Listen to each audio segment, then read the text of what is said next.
Everyone, welcome to GemChem. Now today's video is on inorganic polymers part 7 video, and here we are going to deal with the borazine's physical properties, chemical properties and preparation of substituted borazine. Now before starting, already 6 videos are uploaded in channel. You can watch it. I will give the link in the description box as well as the I button present above this video. And if you are new to GemChem, do not forget to subscribe the channel and hit the bell icon for regular updates. Now let us start. Now physical properties of borazine. This borazine is colorless, volatile liquid and freezes at minus 58 degrees Celsius while boils at 64.5 degrees Celsius. And in the previous video we have already dealt with its structure and preparation, right? Now this borazine decomposes slowly on storage even at minus 80 degrees Celsius, forming small quantities of white solid that gets deposited over a period of several days, and room temperature decomposition occurs rapidly, and on decomposition it generates hydrogen and B2H6, which are volatile products. Now if we try to see similarity with the benzene, as we have already seen that borazine is known as inorganic benzene. So what is the reason is some features of it matches. Like if you see Troughton's constant, it is near about 21.4 in case of borazine, whereas for benzene it is 21. Now what is Troughton constant? It is basically delta H vaporization by T reaction. And here is the molecular weight, which is near about same, just a difference of 2. Whereas melting point and boiling point varies large and delta HVAP varies for a number of 8. Now we will see the chemical properties of borazine.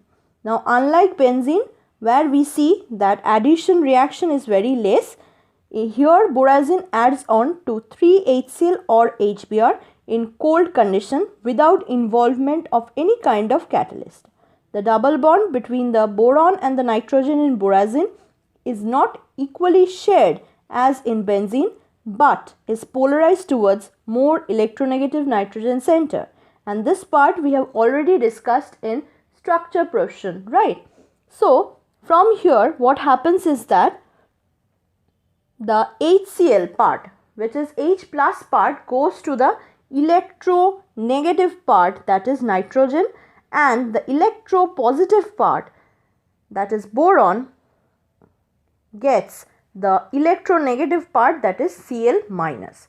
So ultimately what we get is this one, which on being further heated at about 50 to 100 degrees Celsius, it loses 3 molecules of hydrogen to generate BBB trichloroborazine, and this is the product, that is H from here and 1 H from here gets released to form hydrogen gas, and this formation of hydrogen gas is the driving force of the reaction. Another type of addition reaction which takes place in borazine is addition of 3 molecules of bromine at a temperature of 0 degrees Celsius to result in the formation of boron tribromo nitrogen tribromo borazine, which upon heating at 60 degrees Celsius will lose 3-HBr to form boron tribromo borazine. So if you see here, boron is attached with a bromine on being added with a 3 bromine gases. Similarly, nitrogen is also connected with a Br. What happens on heating is that bromine from nitrogen and the hydrogen from boron gets released in the form of HBr, and what we are left with is this product, where boron contains the bromine part and nitrogen contains the hydrogen part, and this reaction is in sharp contrast to the addition of bromine to benzene, where we see that only one carbon gets brominated in presence of FeBr3 as catalyst and HBr is our side product. Now in these two cases, dissimilarity is addition of bromine to borazine do not require catalyst, and yet at end, like benzene, it usually returns to its own self. on heating by losing HBr. And this one reaction can help us to compare that borazine is like benzene in reactivity and yet not completely like it, as we have seen that there is a presence of pi cloud over benzene in total. Although theoretically like benzene, there is no complete delocalization in case of this borazine, and the electron density is mostly concentrated and localized over nitrogen center.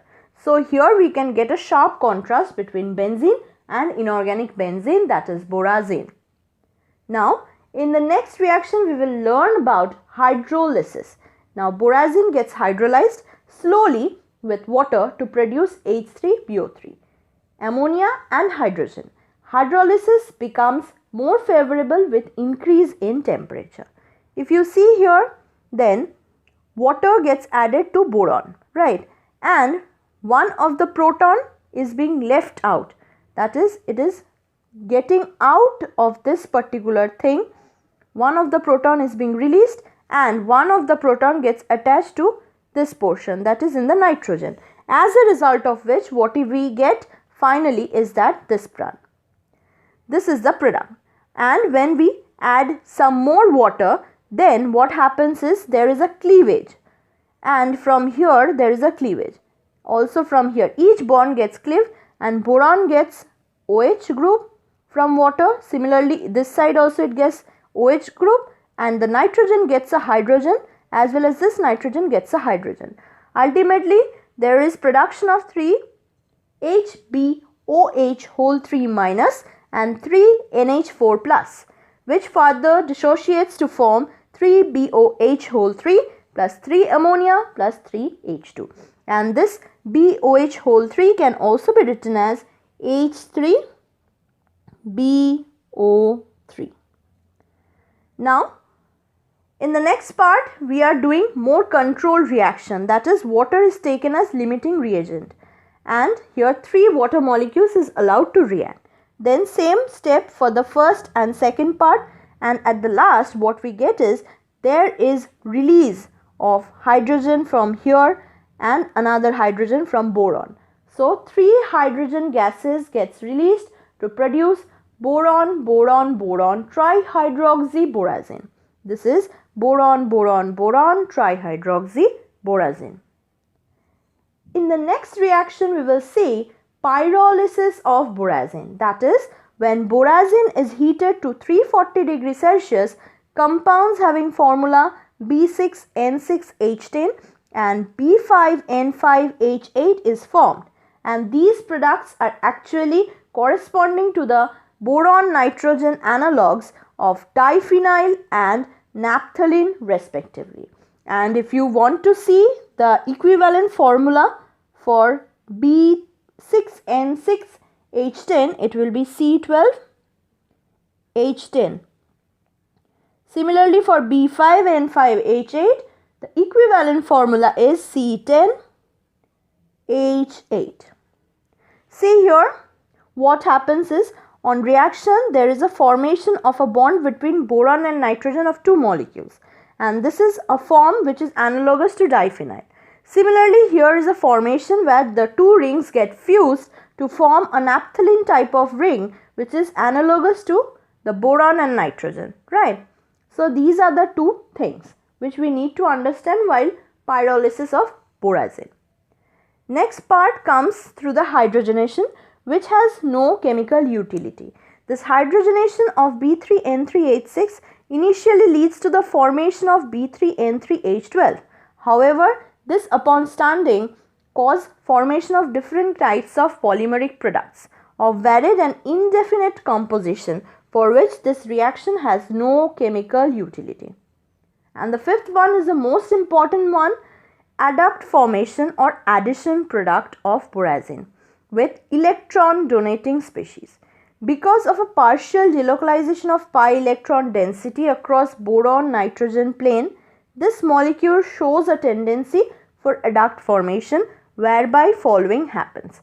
Since we know that nitrogen is electronegative, so it is capable of carrying the positive charge over it, whereas boron being electropositive has the stability to carry the negative charge over it.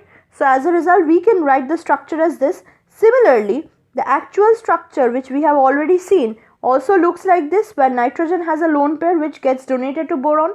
So ultimately what comes from here is that in this state, boron provides its empty orbital for adduct formation. Then there is a change in the hybridization of boron from sp2 to sp3, and then the empty sp3 hybrid orbital provided for adduct formation. And the molecules like methanol, ethanol can now donate electron density to sp3 orbital of boron. If you see, B3N3H6 plus 3-methanol forms B3N3H6 dot 3CH3OH. And how it is formed? If you see here, boron has a hydrogen and another part which has a vacant sp3 hybrid orbital gets donated by a methanol having an oxygen with its lone pair. This lone pair gets donated into the vacant orbital. Similarly for this boron and similarly for this boron. This is how B3N3H6 dot 3CH3OH gets formed. And this has a very important implication. If this intermediate is further being heated, what happens after this? Then H plus gets added and H plus gets released. So see here, OCH3, H plus gets removed from here, and what we get here is that plus 3H2. H2 is being obtained. Right. Now we will see the next part, that is how to prepare substituted borazine. We have already seen borazine in normal condition, but suppose hydrogen in the boron part can be replaced by any kind of substituents, or nitrogen in having the hydrogen get replaced by any kind of substituent instead of hydrogen. So these are the two possibilities. First we will check the possibility of how to prepare boron trimethyl borazine. That is, borons are not having hydrogen, now it is having CH3. So it is prepared by using BCH3 with ammonia in presence of 20 atm pressure, 320 to 340 degrees Celsius, and this reaction is carried out for 2 hours, and ultimately we get this product which is required. Now this can undergo further reaction at 100 degrees Celsius to produce this kind of product.